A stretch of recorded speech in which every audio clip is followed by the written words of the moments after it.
Sweet baby Jesus, it's cold out here.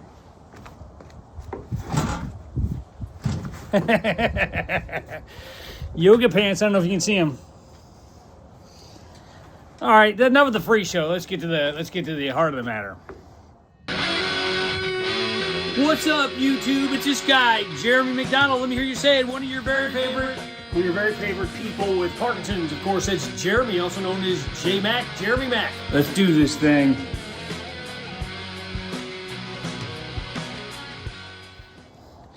You probably couldn't even see the yoga pants. Well, maybe I'll throw up a video I took in the in the living room earlier.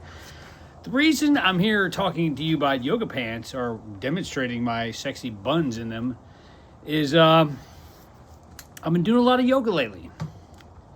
Seems to be helping with the blood pressure. I don't have high blood pressure per se, but it's on that margin. I found that when I do yoga and breathing exercises that it really cuts down my my marginal high blood pressure and drops my heart rate. I was able to drop my blood pressure, I want to say like almost 15 points with like 5 minutes of breathing. Just like breathe in, hold for 5 seconds, breathe out. I mean, fill up your lungs completely and empty them out completely. And I found that not only that, I dropped my heart rate from like, it was going up and down stairs. So it was like 110, I dropped it down to 85, which is about my normal resting heart rate. Usually it can be a little lower and a little higher depending on, I'm telling you, it's freezing. I don't know why I decided to do this video on here. So that's my tip for this week is yoga. Now you can, I recommend like talking to someone or actually watching a professional video. I had a request from Michelle Naughty wanting me to do some stupid yoga moves for you. I think all you're going to get is this little video. I'll put the video at the end of the video in case you don't want to see me in my yoga pants. I'll put the little dancing part on because I seriously doubt you could see what I was doing here a minute ago. But yeah, so you're not going to get any poses from me. I don't even know what they're called. I know downward dog, which sounds dirty, nasty. I don't know what kind of accent that is, but it's my nasty old man voice. Also, I would like to talk a little bit about, this was originally going to be called the name of the video, but I put on my yoga pants. It was inspired. It'll probably be called pity yoga. That'll probably be like, what the hell is pity yoga?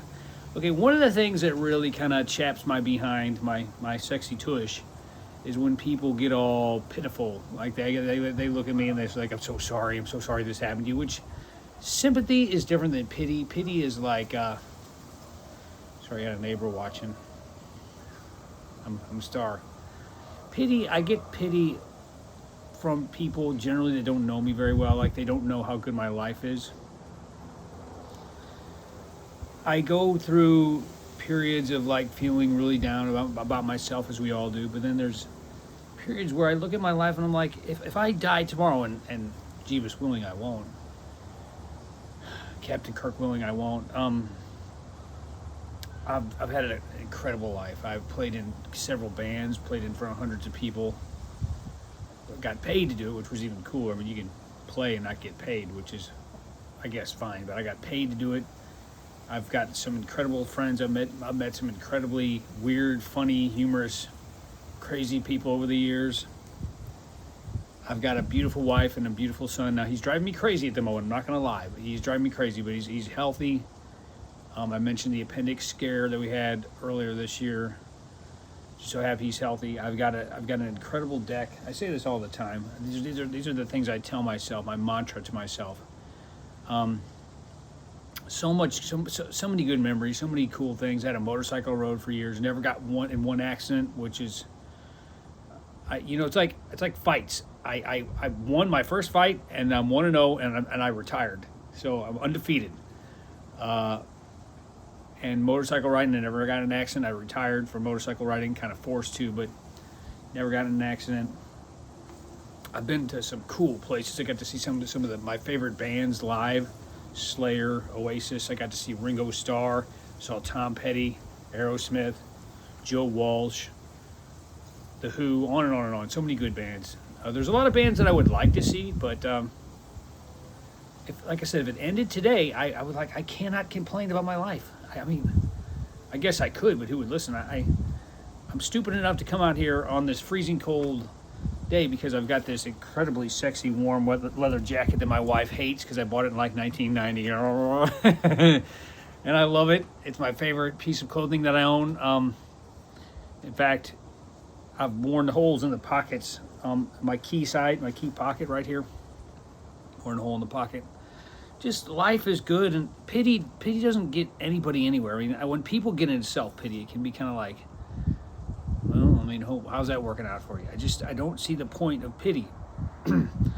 One of the times I sensed that pity was coming from a true place of sympathy was I was going to my doctor. She was a newer doctor. She's since left the practice, so I don't know if I scared her off, but she saw me come in. It was her first time meeting me, and she said, "I'm so sorry this happened to you." Now, I don't think that's really something that a doctor should say exactly, and I guess some people can get all offended and butthurt about it. I knew exactly what she meant. She saw me with my kid and my wife in the waiting room, and to some people that see me out in public or when I'm off my medicine, it can be, I mean, I'm not going to lie, it can be really, really low, and I can feel really, really bad. But right now I feel good, and I try to live in the moments where I feel good, not where I feel bad. Like when I feel sexy, like in these yoga pants. God, I'm embarrassing myself so bad. So what else is new? I feel amazing right now. I feel really good now. I mean, I felt like shit earlier, and I'm sure I'll feel like shit later, but it's a good moment today. And pity, keep your pity. I've got a good life. As I'm sure many or most of my listeners feel. They've got a good life and have had a good run. I don't plan on going anywhere. I've got a lot left to do. I just want to see my boy grow up, hopefully get married, have a grandbaby, which we can send back to him when it starts to misbehave, he or she. So I'll just leave you with the thought of, would you rather be anybody else? I wouldn't. Even with all the baggage I carry, all the shortcomings I have, and all the burdens that I carry, I would still rather be me than anybody else. There's not a person on the planet, and I would like to meet some people, but I'm happy with me. I'm happy with my cross to bear, with my burden. I don't want to be anybody else. Can you say the same thing? That's a true sign of happiness, at least for me. I wouldn't want to be anybody else. Peace and love from the city of St. Louis, freezing city of St. Louis, and stay tuned for my hot, sexy yoga video. Just kidding, but seriously, I'm pretty hot. Hey.